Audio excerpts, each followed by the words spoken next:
Position you hold within Meru County? As I've stated, my name is Kawira. I do represent a ward called Mitungu Ward, that is in South Imenti, Meru County. I'm also a second term serving MCA, and I was formerly the immediate former majority leader of the County Assembly of Meru, of the UDA party in the Assembly.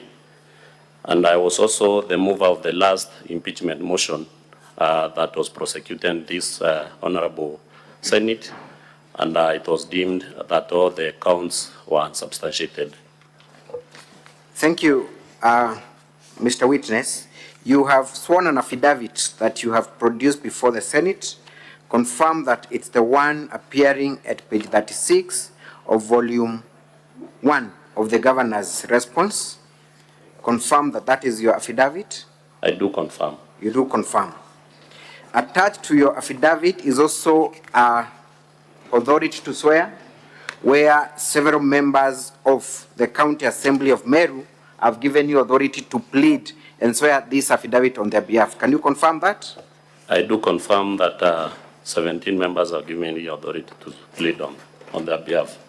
Honorable Senators, that document appears on the last page, just after page 50.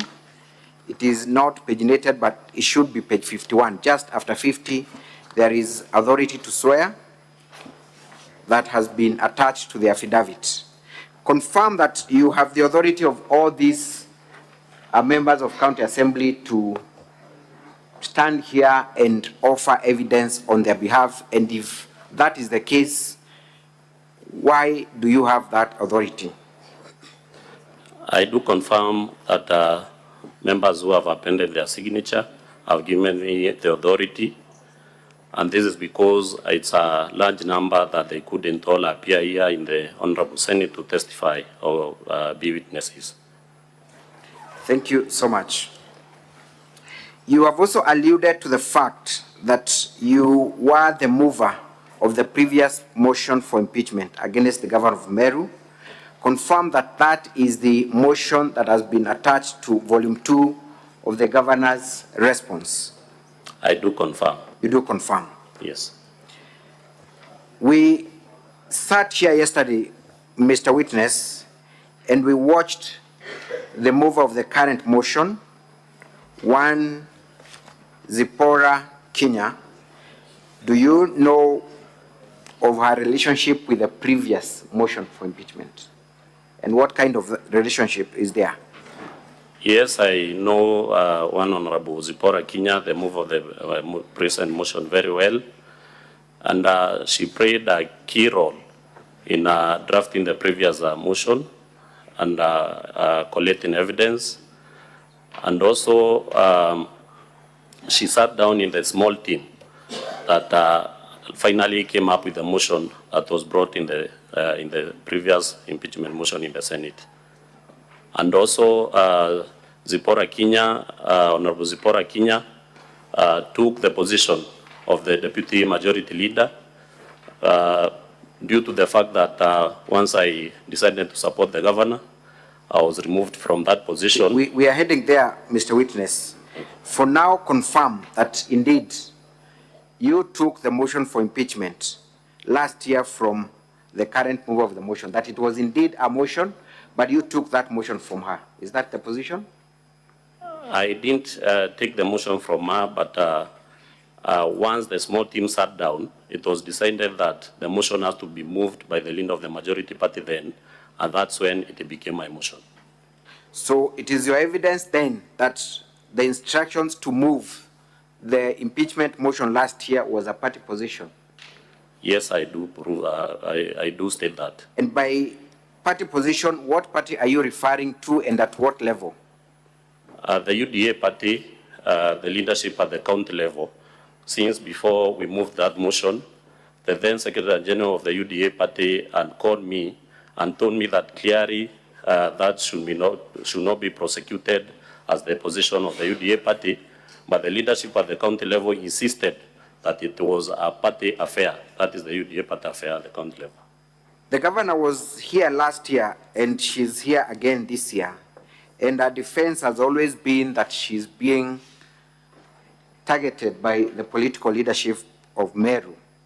Having participated in the impeachment process last year and now participating in this process again, but on her side, would you care to shed light on whether you are aware of any political influence from the political leadership of Meru, and if so, what kind of influence is there? That is the position, and maybe, Honorable Speaker, I can give a little narration of how we came up with the second impeachment motion.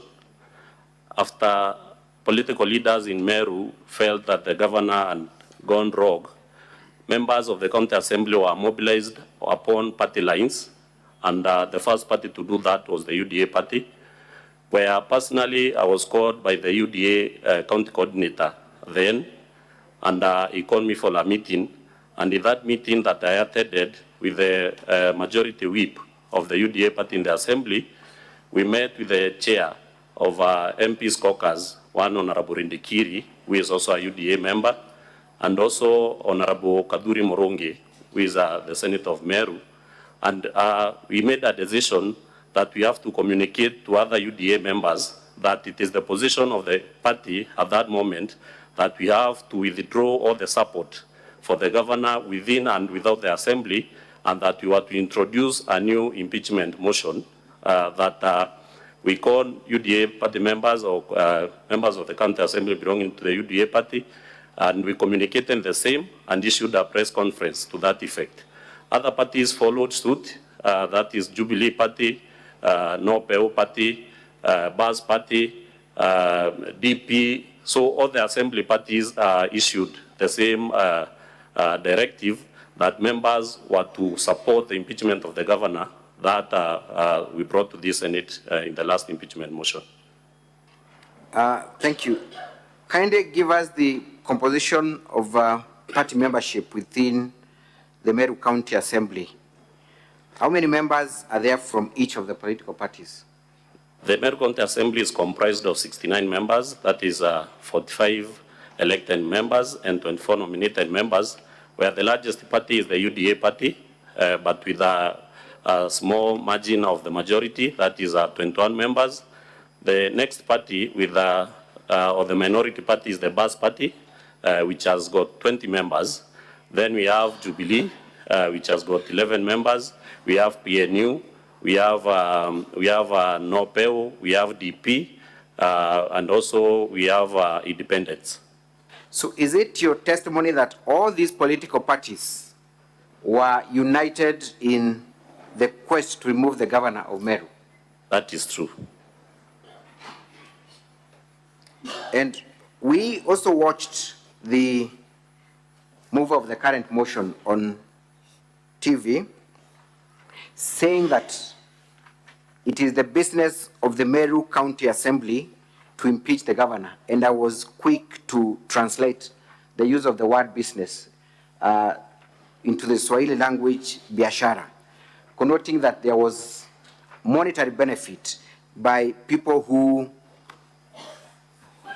participate in the impeachment of the governor. Are you aware of any monetary incentives by people who either support the impeachment motion or any reprimand for any person that does not support the impeachment motion?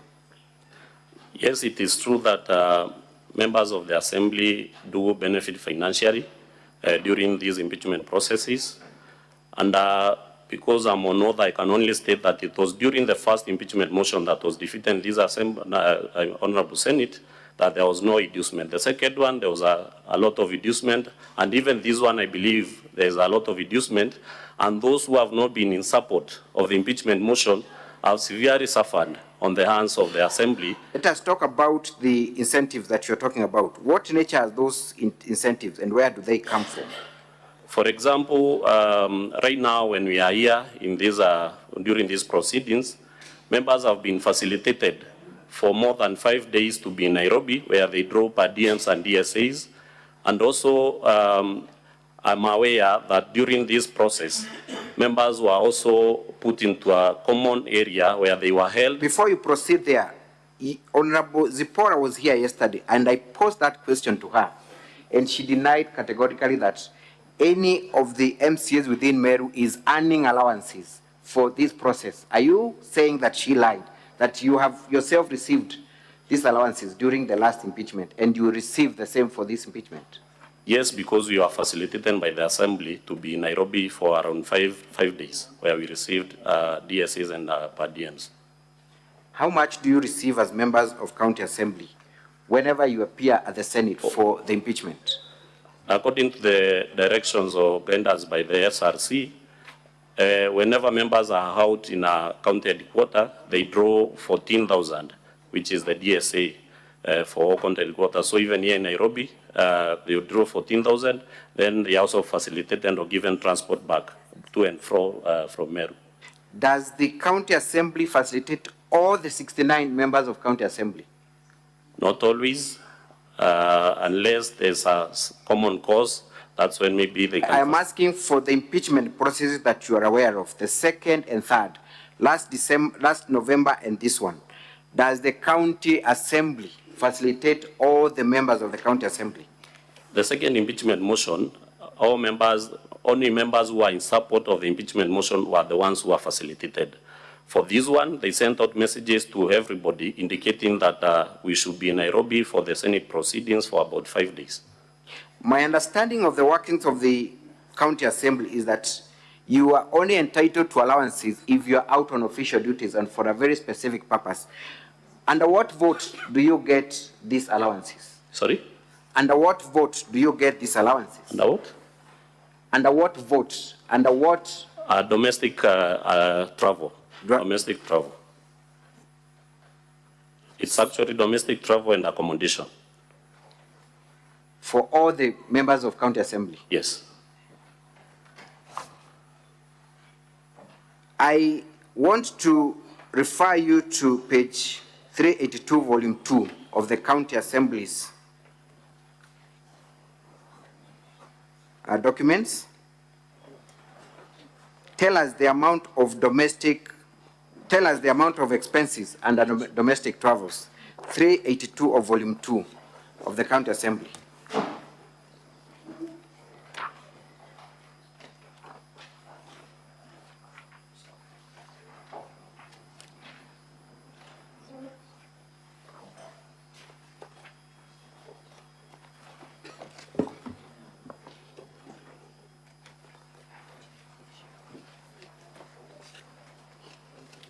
Are you at page 382 of volume 2 of the County Assembly's documents? Yes, I'm there. How much is amount indicated as having been utilized under domestic travels?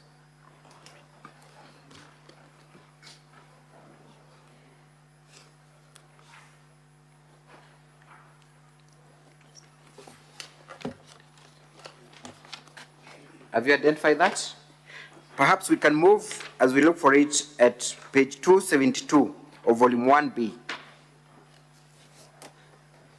Tell us what was the Auditor General's comment on the county government's, County Assembly's expense.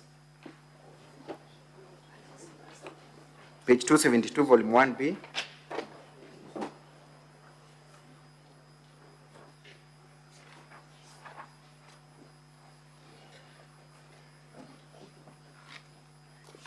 Are you able to see that? Yes. As the Auditor General flagged impeachment as a project of the county? It is flagged as an activity of the County Assembly of Meru. Motions for the impeachment of the governor, Meru County, 2 motions for the 2 impeachment attempts. Would the Auditor General flag a project if it had no monetary implication to the taxpayer? No, because it should marry the financial statement, so it indicates that there was some monetary implication in that activity. Have you now found page 382, volume 2 of the County Assembly? Tell us the expenses involved within the Meru County Assembly.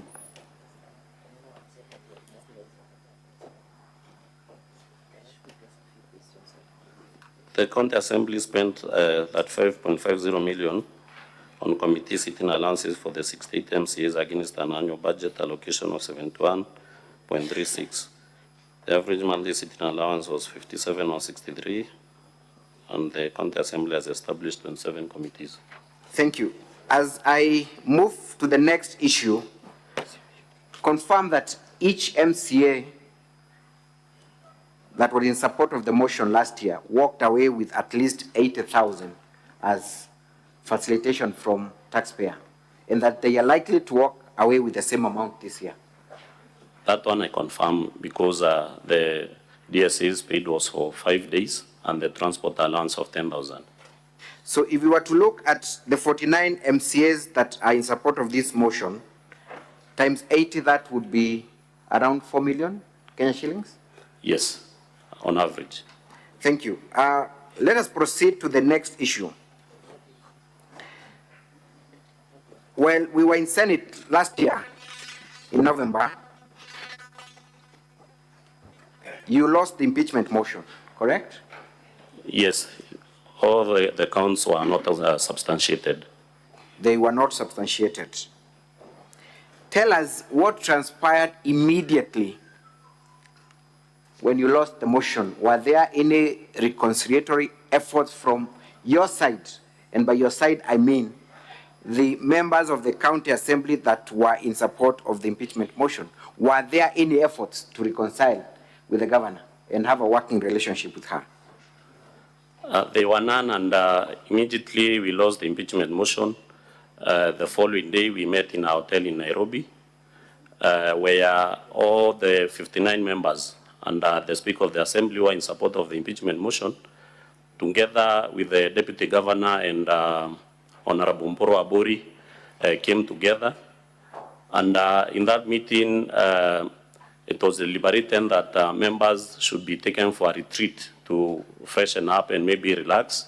Do you recall the name of the hotel where you attended and you had this meeting? Yes, Sunstar Hotel in Nairobi.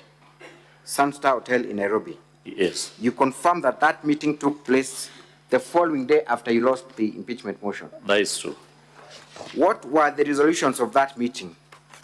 I was just stating that it was agreed that the Assembly facilitates members for a retreat, for members to go and relax and freshen up maybe after the vigorous impeachment process that they taken.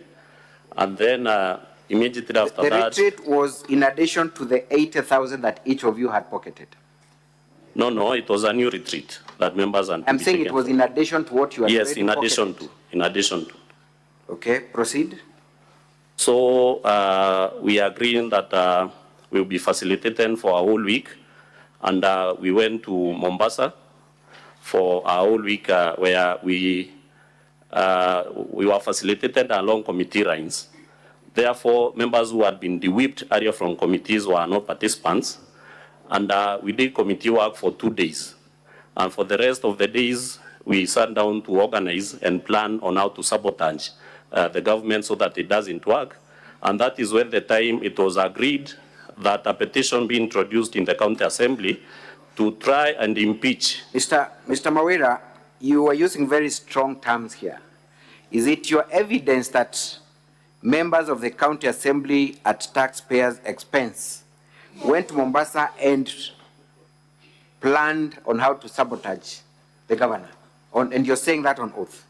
That is my evidence, and I want to say to this Honorable Senate, that is when it was agreed that a petition be introduced in the Assembly, petitioning or praying that all CCs for the county government of Meru, chief officers, the county secretary, and chief of staff be impeached so that the government can be sabotaged and does not function, because we have already lost the impeachment motion. What petition is that you're talking about, and was that resolution ever acted upon, to the best of your knowledge? It was acted upon because immediately we went back to Meru.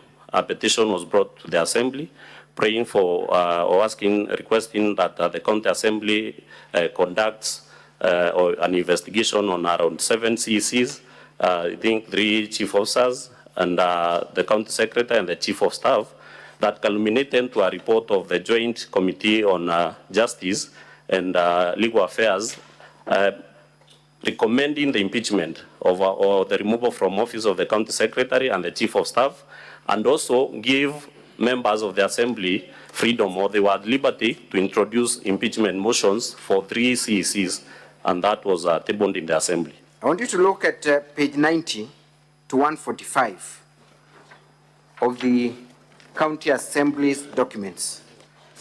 That should be volume.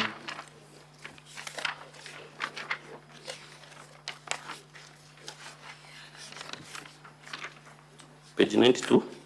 Of volume 2 of the County Assembly's documents, page 90 to 145. Can you take us to the place where you now term as the evidence of the resolution that was arrived at in Mombasa of impeaching, or rather sabotaging, in your own words, the governor's government by impeaching the CECs? Page 90.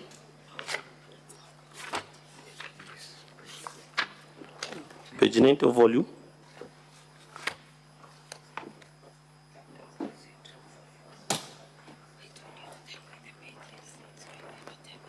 Of the county government exhibits. This one exhibit for the governor. I'll retrieve it shortly. So, as we retrieve that, confirm what transpired in actuation of that resolution. I do confirm that the petition was brought to the assembly, and it was committed to a joint committee of JLAC, or Justice and Legal Affairs, and also the Labor Committee. And the resolutions or the recommendations of the committee came back that 3 CECs. Before you proceed, Honorable Senators, I'm referring to volume 4 of the County Assembly's bundle of documents at page 90 to 145. That's volume 4, County Assembly's bundle of documents. But, Mr. Witness, when I look at that petition, it is signed by members of the public. What relationship is there between these members of public or petitioners and members of the County Assembly? That is on page 90 to 145, volume 4.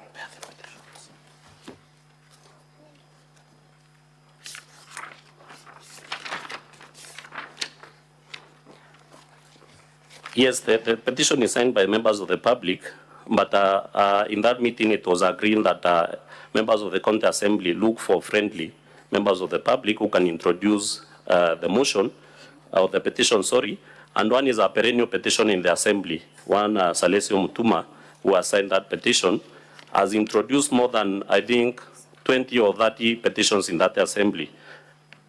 Is it your evidence then that these petitioners were procured by the members of the County Assembly for the purposes of appearing as if it was the public behind the impeachments? I've stated so. That is your evidence? Yes. How soon after the first impeachment was that petition brought before the Assembly? In less than a month. In less than a month.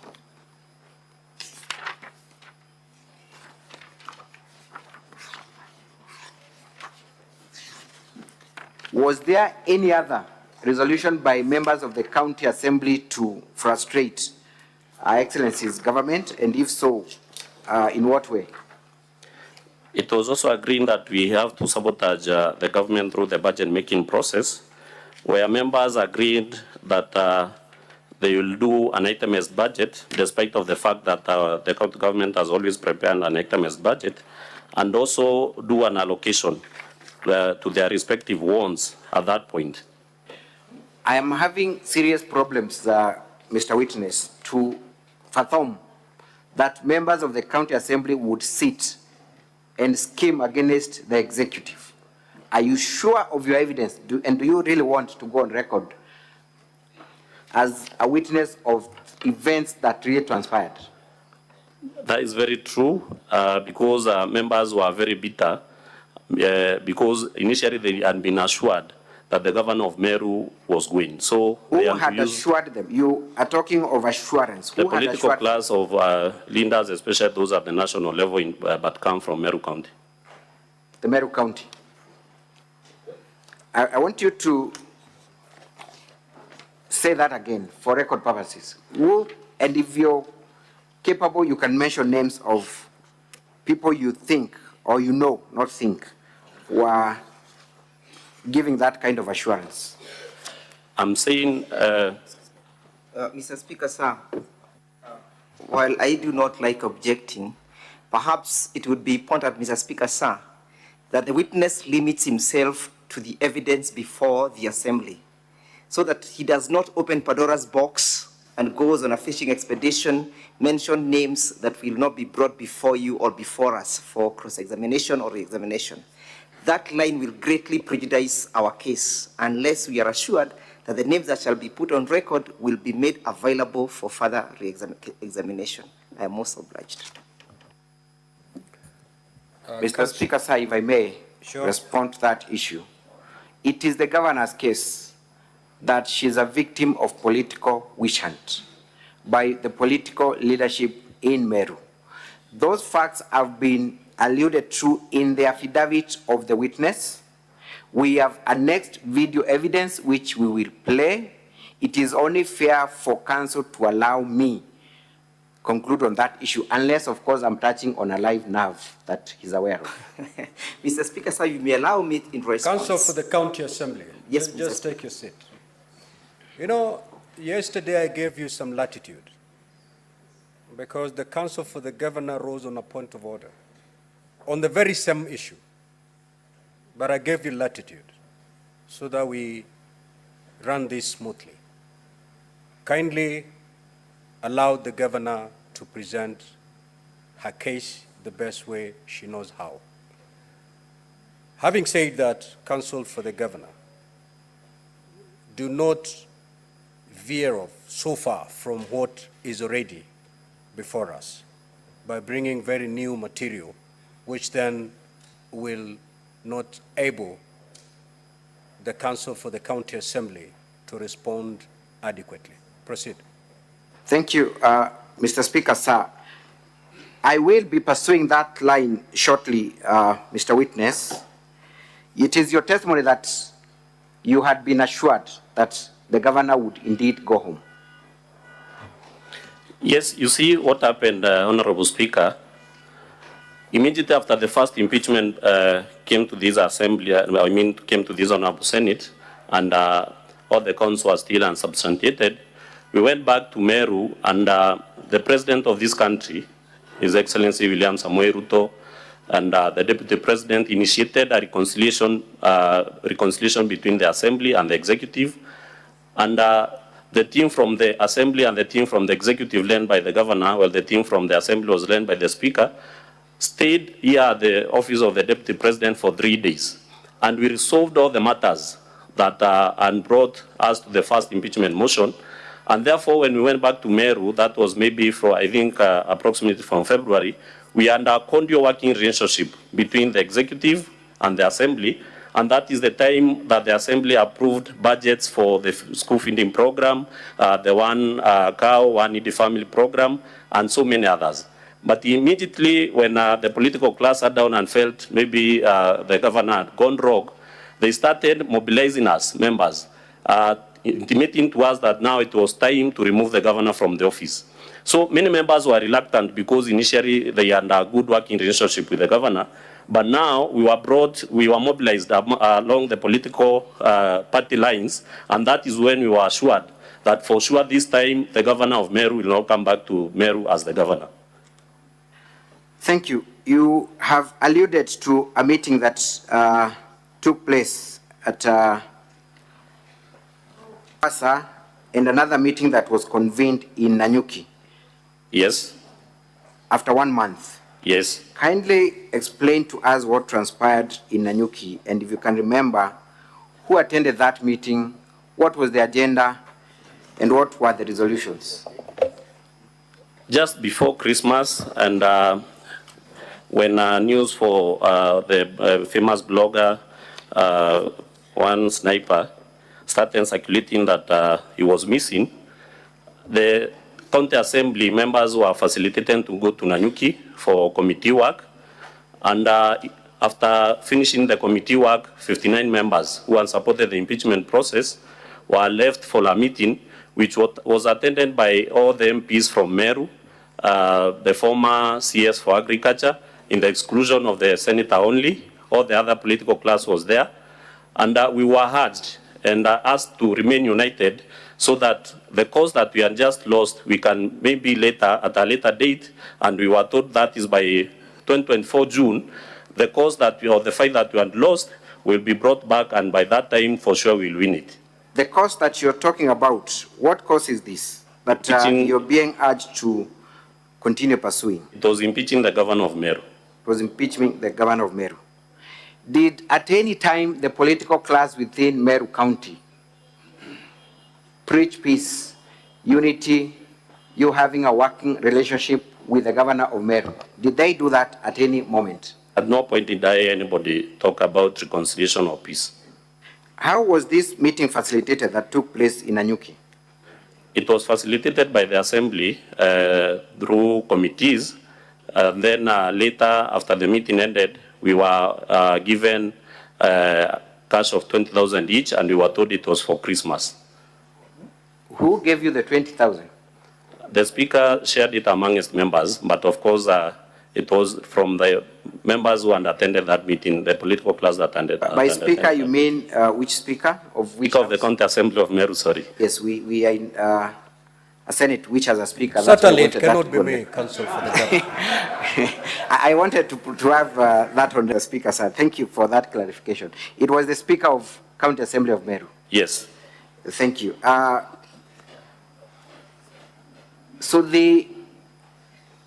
many MCAs were in Nanyuki for the three districts?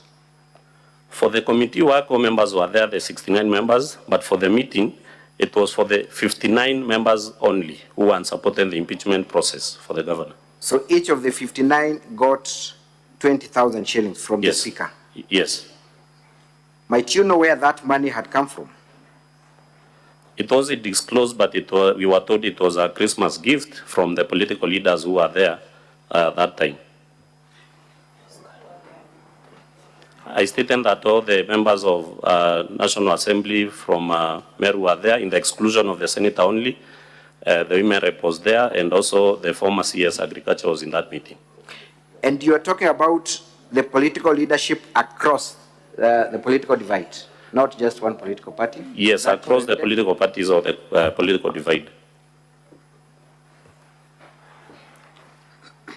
Were you given any timelines or any specifics on how you would prosecute the resolution that had been arrived at?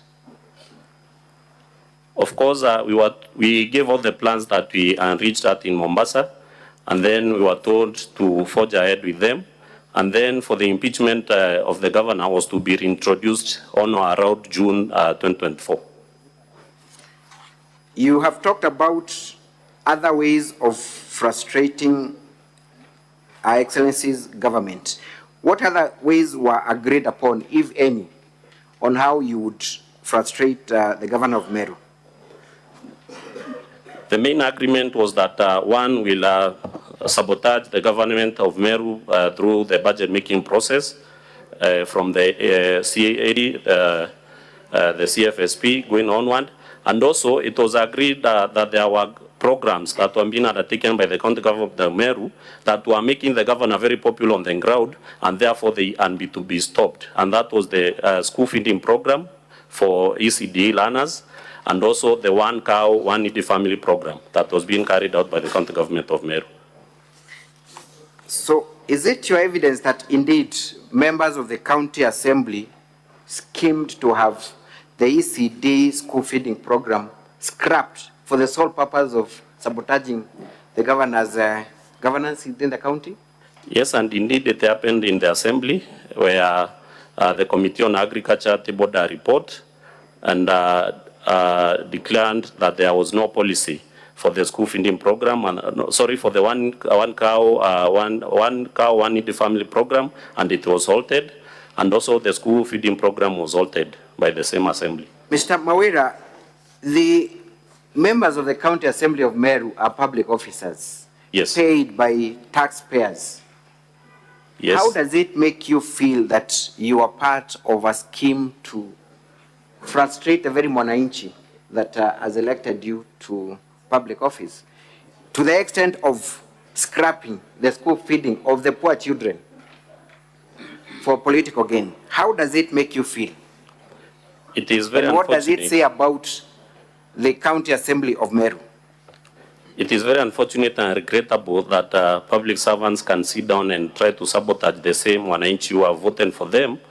And it also shows the level of desperation or the laws that the County Assembly of Meru can go so as to remove from office one Governor Kawira MWANGAZA. Thank you. Yesterday, there was a clip that was played here at the Senate, and there was one gentleman who was very vocal, and the mover of the motion said that that gentleman is not a leader within Meru County. Do you recall that? Maybe the clip can be played. Can we watch VKM 13? VKM 13. We may, Mr. Speaker, sir, we may need an interpreter on standby.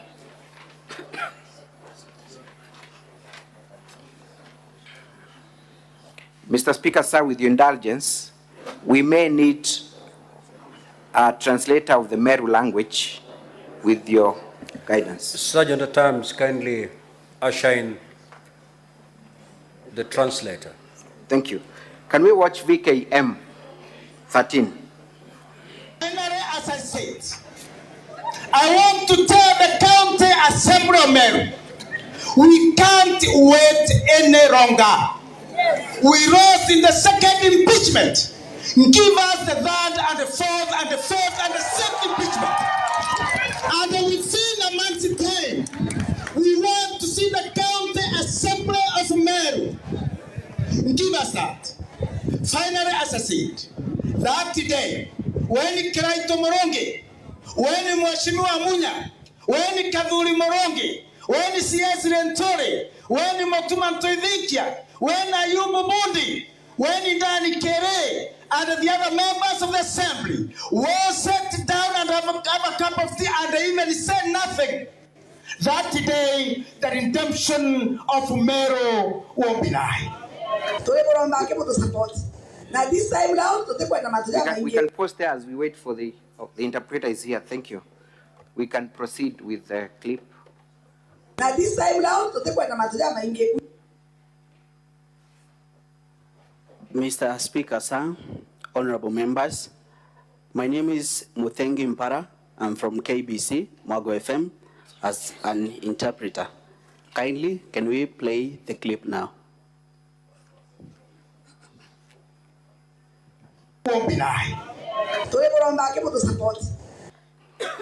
We are begging you to support us. now this time round, And this time round, we don't want many stories. we want to be very simple.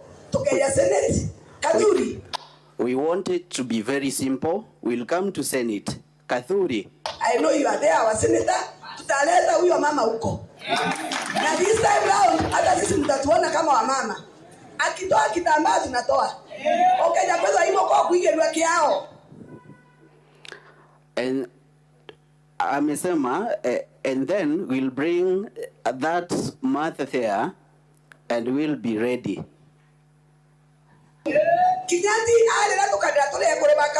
If she cries, we will also cry as the women from the county. So, sisi kama County Assembly ya Meru, we are determined kutaithia Meru kwa vyovyote vile. We, as the County Assembly of Meru, we are ready to help you for whatever cost. Actually, some of us have even made a decision. Actually, many of us have made a decision. Let it interpret the Meru part only. You know, we understand Kiswahili, we do understand English. Thank you. Thank you, Mr. Speaker. We can proceed with the clip uninterrupted when it is in Kiswahili and English. We are ready so that Meru can be out of the mess that it is. So ile kitu tunataka kuomba tu, naona tuko na wafoma waziri hapa, Mheshimiwa Munya, Mheshimiwa Kaduri, Mheshimiwa Mituri and the Deputy Governor. Batu watawangaratania. Kyle, can we get back a little? Just that one. Batu watawangaratania. I can see we have a honorables here, Honorable Munya and others. Kindly don't disrupt the process. Na watatarataria. And never take us around. Batu ibange. Sorry, kindly a little back. Mr. Interpreter, kindly be attentive. We are losing time.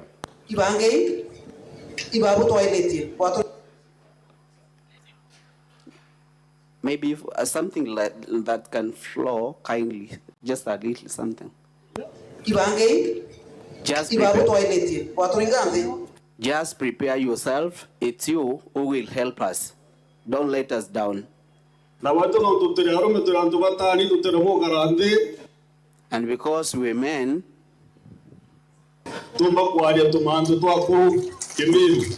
we can sit down and talk like elders. So we heard whatever you were saying with our ears. Niwaambie rais amesikia shinda zile tuliko nazo Meru. Thank you. Honorable Witness, and I would request the translator to remain by, with your permission, Mr. Speaker.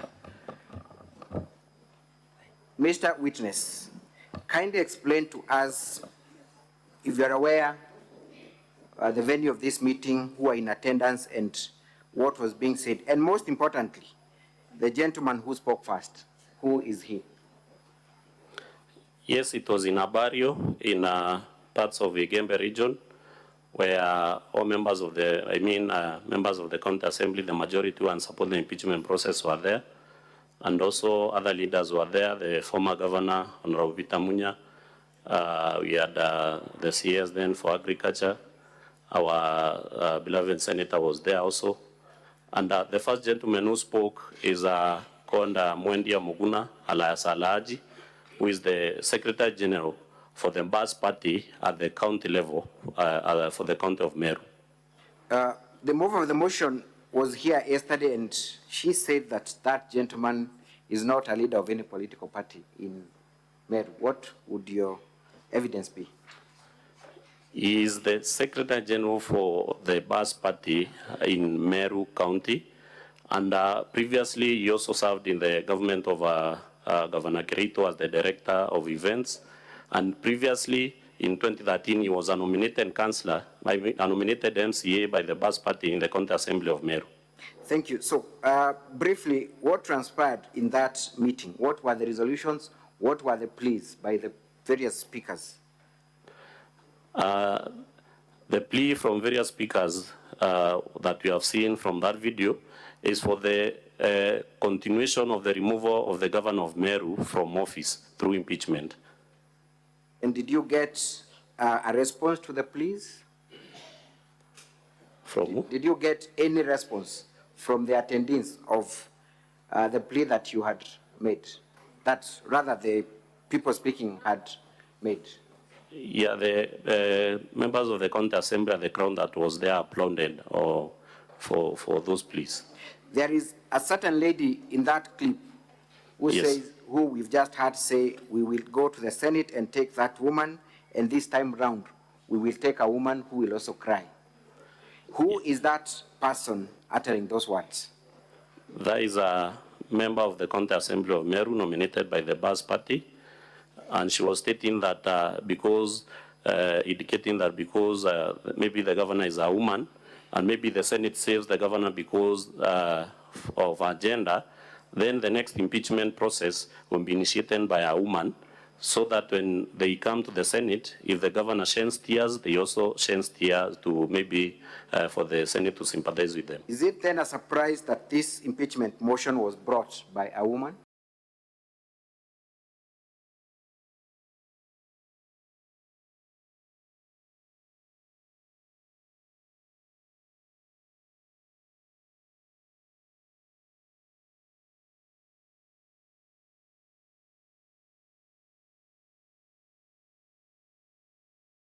And have the translator tell us what he has just said. We can play it again for the Secretary General of MCA. we can pause. The Secretary General for the party of BAS. So that gentleman introduces himself in the capacity that he holds. Is that so, Mr. Witness? That is true. Thank you. Let us proceed. Nataka kusema hivi, na hii ni amri.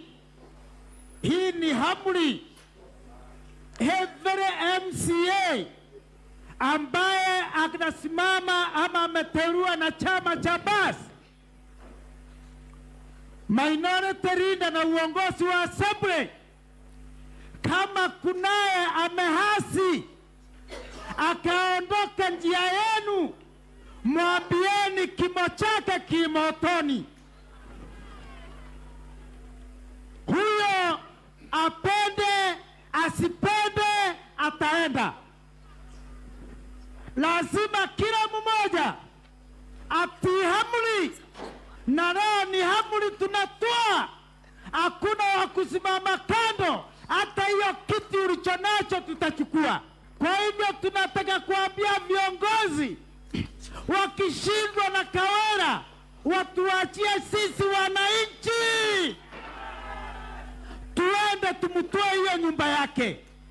Ukaona libaya latendeka, zuia kwa nguvu ya mwili. Ukashindwa kuzuia kwa nguvu ya mwili, zuia kwa mdomo yako. Ukashindwa kuzuia kwa mdomo, chukia kwa roho yako, na hiyo ndio udhaifu wa imani, kuchukia kwa roho. Finally, we can pause and have the... Finally, I'm very excited now that Maua is not paying the cess or the tax.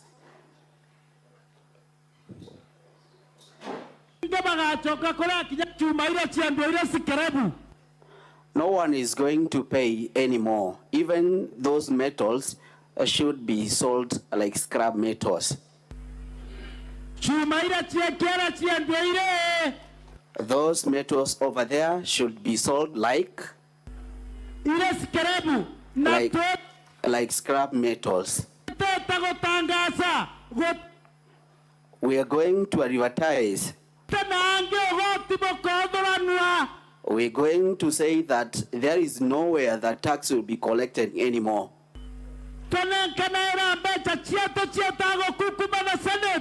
We will never give out our money to be used in corruption during in Senate.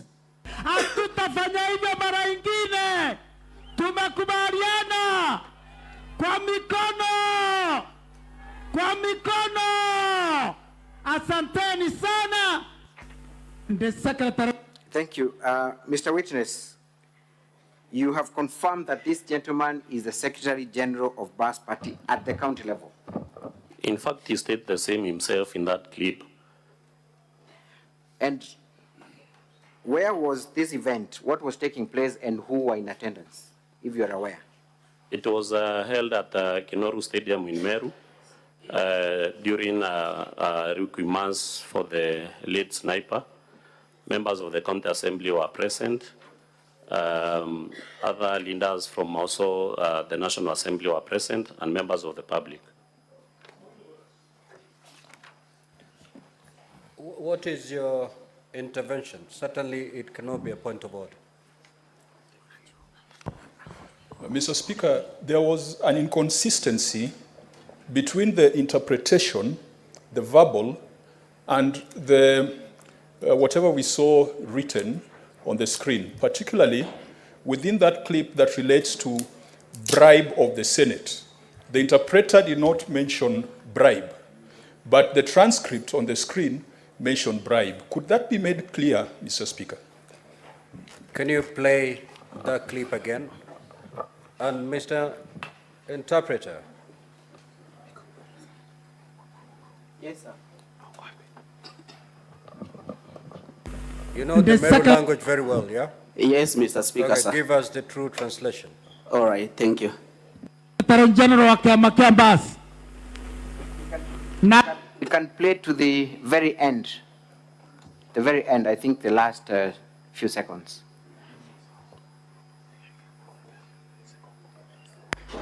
I'm very excited now that MWA is not paying cess or tax to the government. And they are not going to pay anymore. Even those metals should be sold like scrap metals. Those metals over there should be sold like scrap metals.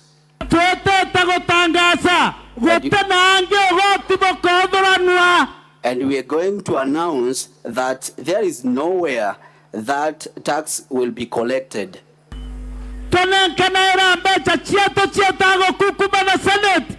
To give out our money to go and bribe a Senate. Thank you. We can pause there. I think for the sake of Honorable Kajwang, that is now clear. Mr. Witness, Is it now clear, Senator for Homa Bay? You got it clearly?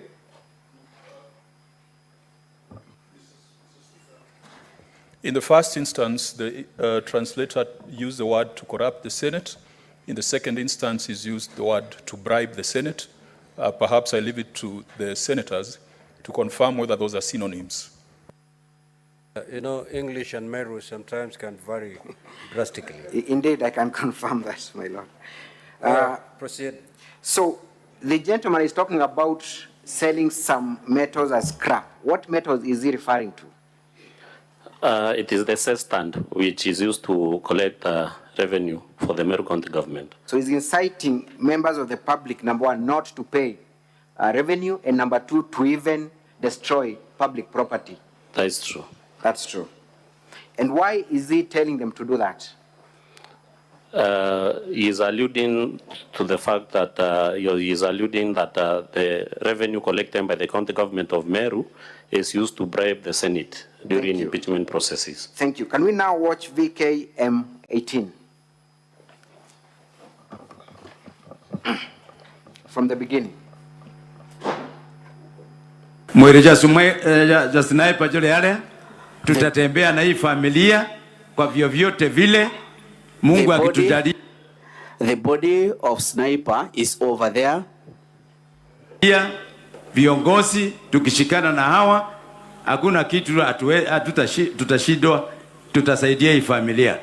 So familia Sniper, personally mimi mwenyewe nitafanya maneno mimi mwenyewe, na pia wabunge tutasaidiana tuone hii familia imekaa vizuri. Na inaonekana mauaji yalifanyika na gavana wa Meru. Tunaomba gavana wa Meru leo na bwana wake wakamata leo. Mnakubaliana na mimi? Wasipomkamata leo, sisi wa Meru tutawasha moto Meru. Si basi tutoe sandaka tuweke hapo kwa Sniper. 247. Then account number 07 ndero kiroi na cash. For the one who has cash. Na cash ya those who got that cash should bring here. Bishop Rungama. To the bishop here. Bishop, can you stand? vote of thanks. Get a place you can receive that cash. We go dropping that cash over there. We can stop there for now. Mr. Witness, where was this event and who are the people that we have just watched in that video so far? That was also another requiem held at Kinoru Stadium, requiem for the late sniper. And the speakers who have already been shown in that clip, we have Honorable Rendekiri, member of Parliament for Bori. We have also seen another public member from Egembe. We have also seen the Speaker of the County Assembly of Meru. What role was the Speaker playing in this event? He is passing the mic to Wana Alaji or Monde Muguna. Therefore, I deem he was the MC of that event. We have seen about Sadaka for a pay bill and some other forms. Kindly explain what you were able to understand. It was money being raised for the late sniper's family, and the Speaker is stating that money can be raised to the pay bill number provided, and he also states that whoever has cash can hand it over to the bishop for the same purpose. Was cash raised during the event, to the best of your understanding, not through the pay bill? Was cash raised? Because we see him giving a bishop that task of collecting cash. Was there any cash? Of course, because it was in a public meeting, there ought to have been cash that was raised in that meeting. Thank you. We have also had utterances by one person directed to the governor. Who is that individual? I didn't capture that. There is an individual talking about the murder of Sniper and saying that they are going to lead fire within Meru. Oh yes, he's a political activist in Meru County. Thank you. Let us proceed and watch the remaining part of the video.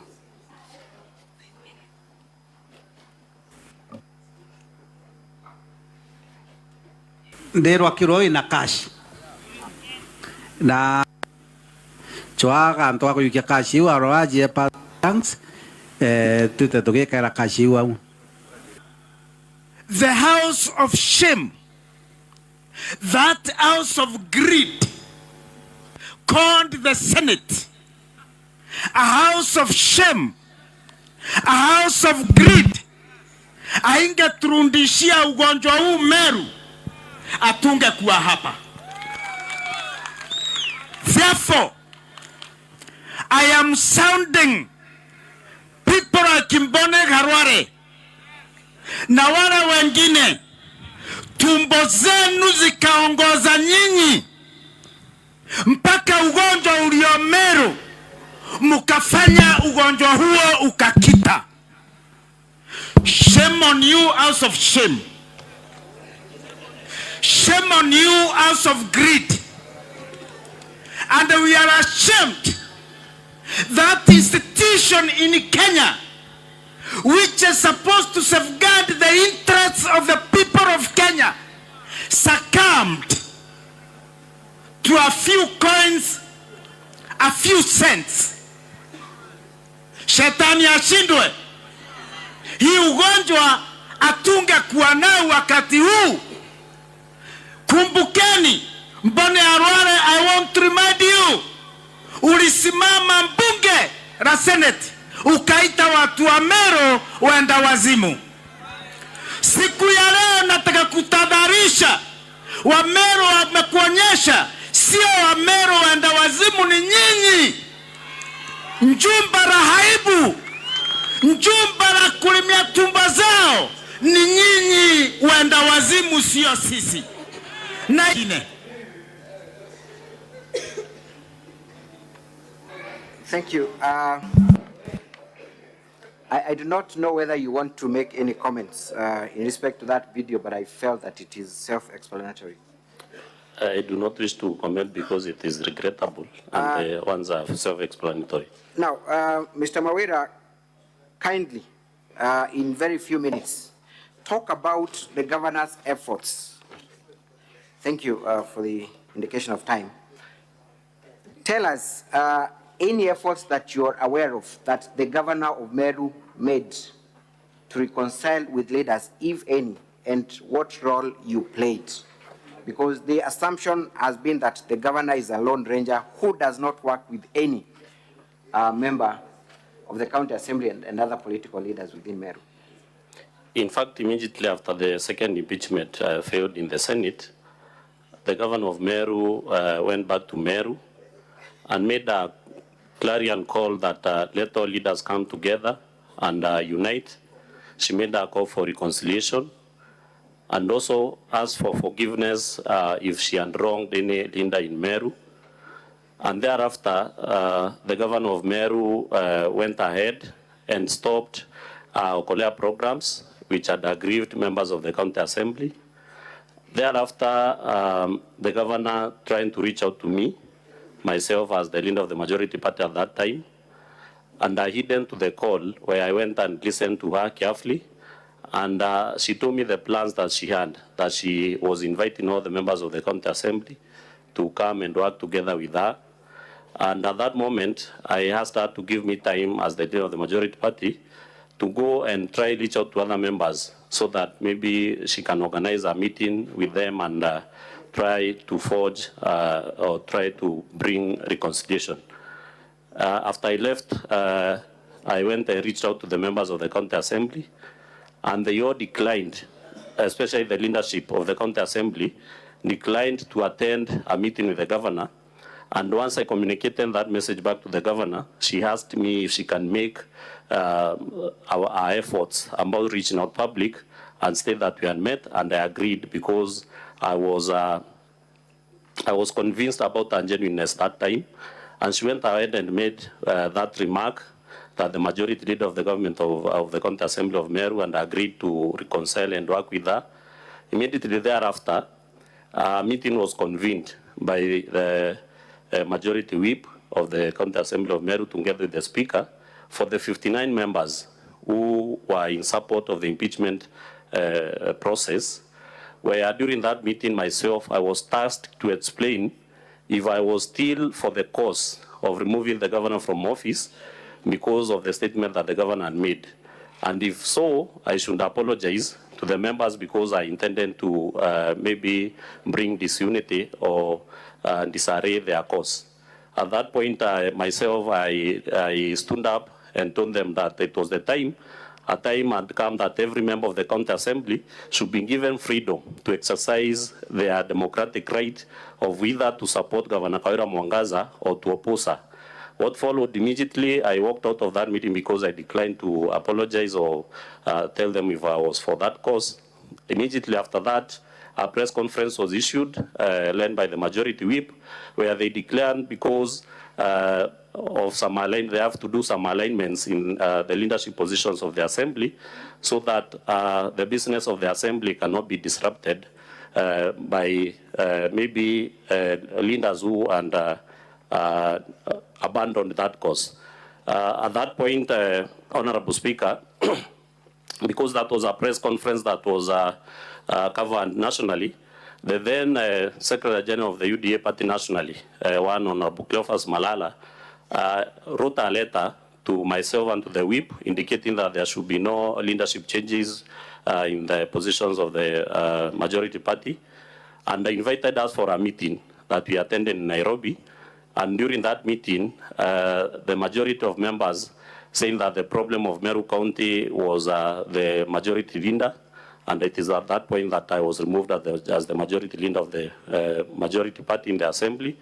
And also other changes were made where the deputy majority whip was also removed because we were all in support of the governor of Meru County. Thank you. Have you adduced any evidence to support that you involved your party leadership at the national level and that they gave a clear directions which were ignored? Yes, I have adduced evidence.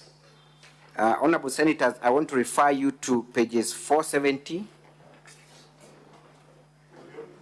of volume that is 1B of the governor's case. all the way to page 473. Indeed, they run all the way to page 490.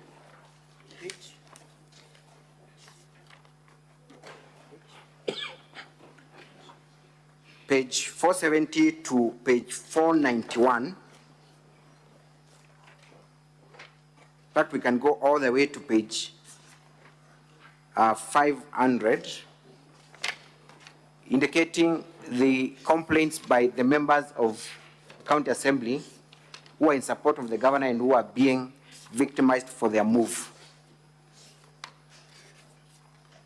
For the sake of time, I would just leave the senators to refer to those documents. Mr. Kawira, what transpired after your removal from the County Assembly? Who took over your position? My position was taken by the member who was formerly my deputy, and that of the deputy was taken by the mover of the current motion, Honorable Zipporah. And immediately after the changes were made and communicated in the Assembly, the leadership of the County Assembly of Meru went further ahead, and removed all the 13 members who were in support of the governor then. You remember during the second impeachment motion, the governor had only 10 members. And when I was tasked to state if I was still for the cause and I walked out, other 2 members followed me, so we became 13. The 13 of us were de-whipped from 3 key select committees. That is the Committee on Budget and Appropriations, County Assembly Committee on Public Accounts, and Committee on Implementation. And then after, every person of the 13 who held a leadership position in any of committees of the Assembly were removed from those positions through a vote of no confidence. Therefore, members lost chairmanship of committees, they lost vice chairmanship of committees, and also those who served in the Speaker's panel initially were also removed, and the Speaker's panel was expanded to 18 members, 8 members, so that it can incorporate the members who, out of the 56, who are not earning any responsibility allowance in that Assembly. I want you to clarify on that issue of expanding the Speaker's panel. What was the initial number of members of the Speaker's panel? The initial number that the Assembly had approved was 11 members, but in our standing orders, the members of the Speaker's panel should be 5, that is the Speaker, the Deputy Speaker, and 3 other members, but it was still expanded to 18 members, so that it can take care of members who are not earning any responsibility allowance and they were in opposition to the governor. And when you talk about Speaker's panel, what kind of allowances, if any, do they draw? Of course, when you serve in the Speaker's panel, you draw some responsibility allowance, and also you benefit from trainings, capacity building, skills improvement, and what have you. And you said the maximum number of members allowed as per the standing orders are 4. Yes. How much money are we losing as taxpayers for the expanded Speaker's panel, in your estimation? In my estimation, every member who serves in the Speaker's panel draws around 26 or 27,000 every month as responsibility allowance. They also have special meetings that they draw allowances. And also, of course, they do benefit from DSAs and per diems when they attend trainings and capacity building workshops. And let us look at page 262, volume 1B. There lies the report of the Auditor General confirming indeed that 18 members of the County Assembly of Meru have been included in the Speaker's panel for the purposes of drawing allowances. Are you able to see that? The one on that page was before the expansion of the committee, the one that was composed of 11 members. Yes, proceed. But later it was expanded to 18 members.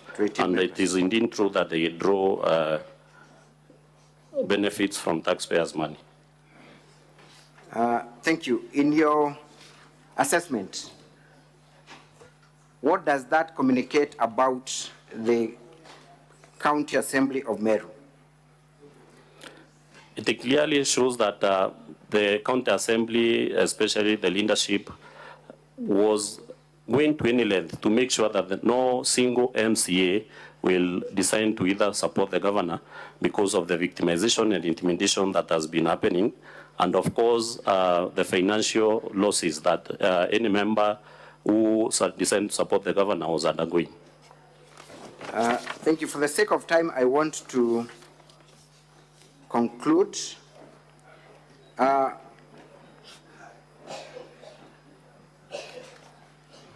You have alleged that you were not able to exercise your oversight role at the County Assembly during the impeachment process. Is that the case? And how many other members of the County Assembly were not allowed to exercise their mandate? That is true, because in the first instance, we were denied entrance in the chambers by strangers. Later, the sergeant at arms. Also, can we watch VKM20? Video VKM20.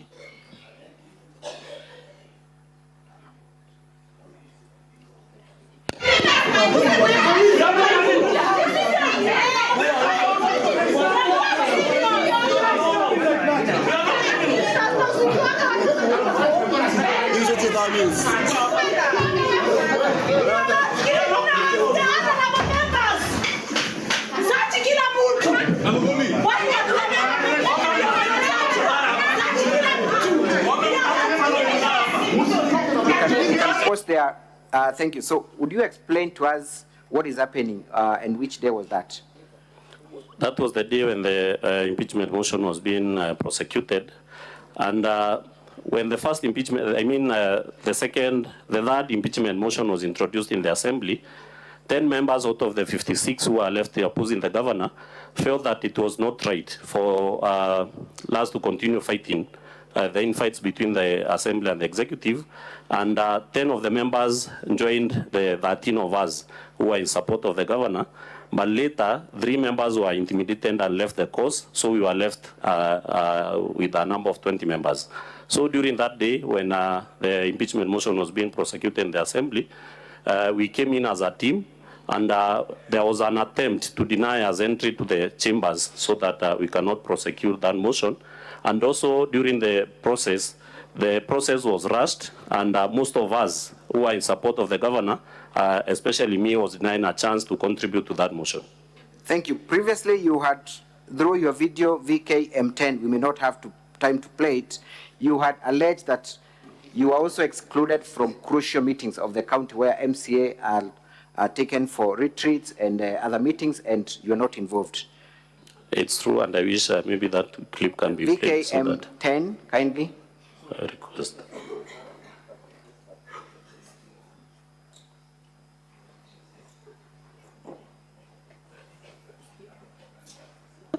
Nonto barabangi baretere Mombasa for 15 days na batu bararegere tuitano paugabe tize training, lakini na ito karigara training irikube tize Mombasa for 15 days na bangi Tanzania 10 days na batu supporta adrikari ya Meru tutia ato kwenda. We can have the translation quickly. Kindly, can we go bit by bit kindly so that we can you understand?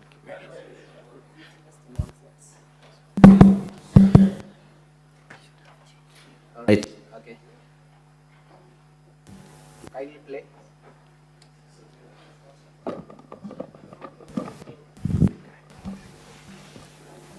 Kindly, can we play now? Katu temania toe MCAs ba Meru. Maybe we could start from the start, kindly. Katu temania toe MCAs ba Meru bara ba supporta governor ni.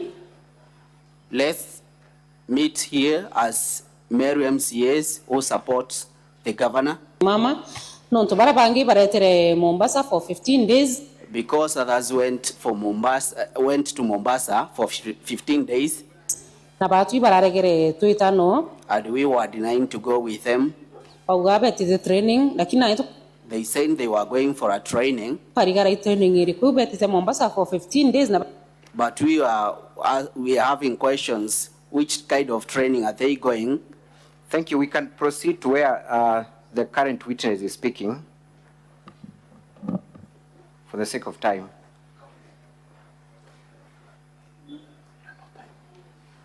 Na tumenye maendeleo jiraja kuja mashinani.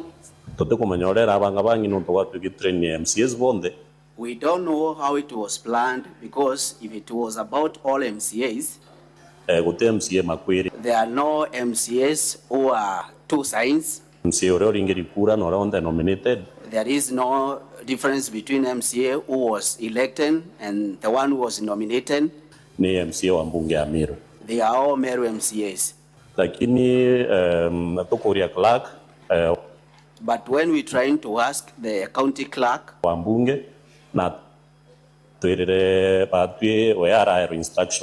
he's saying that he was given instructions. After a kind of a discussion was done, majority leader, minority leader. He was advised. You can stop there. So, Mr. Witness, what had happened during this event? What had happened, members of the county assembly, the 56 at that time, who were in support or in opposition to the governor, had been facilitated for 15 days training in Mombasa, where they are going to be taken through the budget making process, and the 13 of us were left out without no single explanation, simply because you are supporting the governor of Meru. So, is it your evidence that you have been punished and targeted for supporting the governor? We have been punished, we have been ridiculed, we have been intimidated, we have been threatened just because we decided to support the governor of Meru. That is true. Does the governor have any working relationship with other groups within the county? Of course, it's true she has a working relationship with other groups, maybe religious leaders, women groups, faction of Jurin Cheke, so many other groups. Let us watch briefly VKM14. Council, if I may interrupt you, you have less than 15 minutes. And I see on the list that you still needed to call 3 other witnesses, one including the governor. So will you be able to manage that within the 15 minutes? Thank you, Mr. Speaker, sir. This is a very crucial witness for us. I will only take the next 3 minutes with him. Then we reserve the remaining minute for one more witness, who is the governor. Very well. We will drop the others. Thank you. Mr. Kawira, can we watch VKM14? Tuombe yule mama Meru. Yule mama ameumia, mimi hata mimi nilikuwa napinga mama. Lakini siku ile tulikaa vile aliambiwa na rais, aende akae chini na kila kiongozi, si kama walemavu pale tulikaa na yeye chini na tulizaelewa mama. Na mama akakubali kufanya kazi na walemavu. Kwa hivyo nataka kuomba walemavu wote Kenya na wale viongozi tuko nao hapa, hata hao wa Nairobi, mjaribu kutuombea Meru, watu wote waheshimu sheria na waheshimu katiba. Wajua hata kama kuna kimila Meru, kuna naye sheria ilipitizwa 2010 ya kusema mama uwe mwanaume uwe nani, sisi zote ni equal. Hakuna mchichana, hakuna kijana, hakuna mama, hakuna mwanaume. Lakini kwetu Meru ile kimila tu inaendelea pale. Wale viongozi wote Kawira alianguza wakati wa kuomba kura 2022. Hata mimi nikiwa mmoja wao. Hatusikiangi vizuri kama tunaongoza na mama. Lakini mimi nimetii. Nimejua mama ndio kiongozi wa pale Meru, na alichaguliwa na watu, na alichaguliwa na independent. Kwa hivyo nataka kumuomba rais, nataka kumuomba Raila, nataka kumuomba Musalia, nataka kuomba Gachagua. Mjue msiposikilia akina mama aswa Meru, msiposikilia huyo mama ataanguzwa. Watu wengi wanasema county to dissolve county. Utadissolve county aje na mama alichaguliwa na watu? Huyu mama alichaguliwa na independence. Ana chake, ana mtu wake.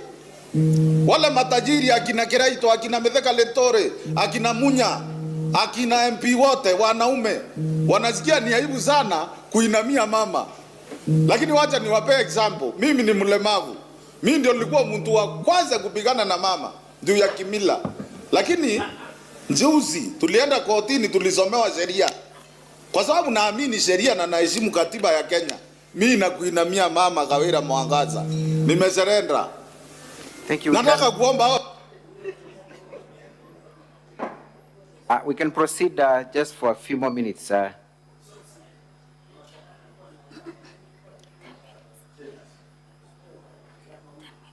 Viongozi. Wajua kwa nini nacheka wa Kenya? Wa Meru viongozi wetu hawajaamini kuita Kawira Mwangaza kama ni kazi rahisi, wanaona ni kazi ngumu. Wanafikiria wakimpiga through bunge. Kwa sababu MCA wetu wanachangiwa, hata mimi nilikuwa nachanga. Na niko na evidence. Tunawachangia MCA, wao wanapewa pesa mpaka tutoe mama. Hatuwezi ongozwa na mama, ndivyo wanasema.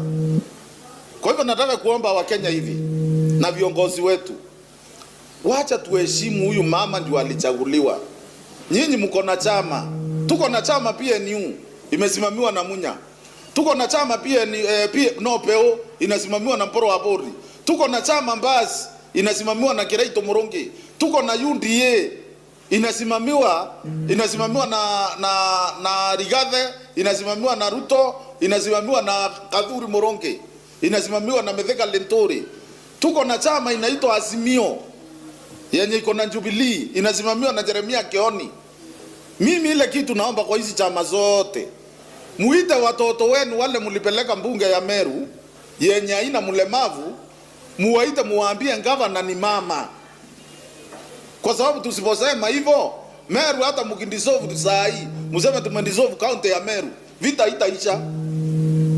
Kwa sababu wa Meru, yule Mmeru kamili, hata saa hii Mungu anajua, hata Kiraito anajua, Metheka anajua, Munya anajua, hata tukirundi kwa ndeve saa hii, Kawira atapigwa 400,000 na Mmeru yule wa kawaida.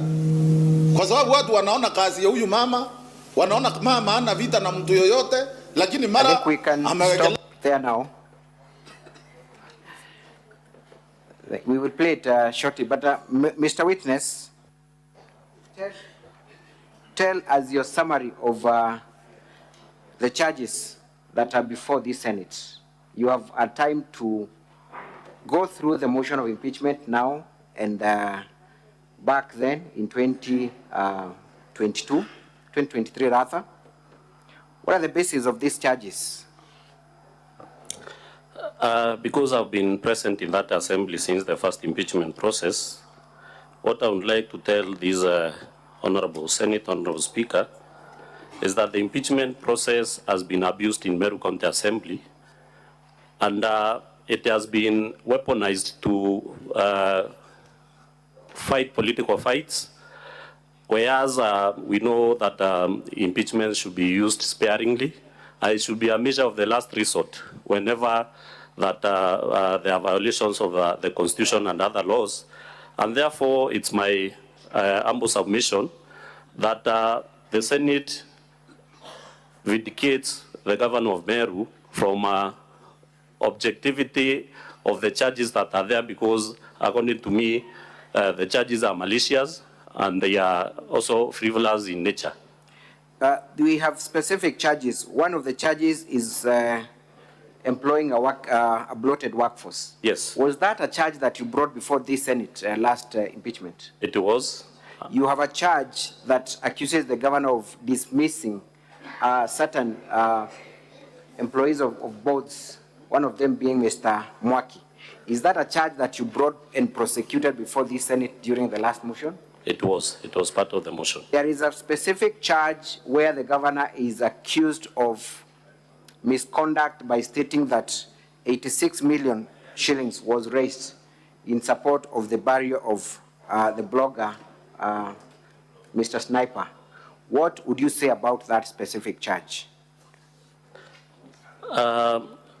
Because I was privy to the happenings behind the whatever was happening during the demise of one blogger, Mudhiani, I think the governor didn't allude to a specific collection of money because there were several fundraisers that were held in support of that family. Are you aware of any other forms of fundraising that were done? Did you participate in any yourself? Yes, personally I participated in the one that was conducted by members of the county assembly, where initially we contributed 1,000 each member, the 59 members who were then opposing the governor, and later we contributed 10,000 each for the same.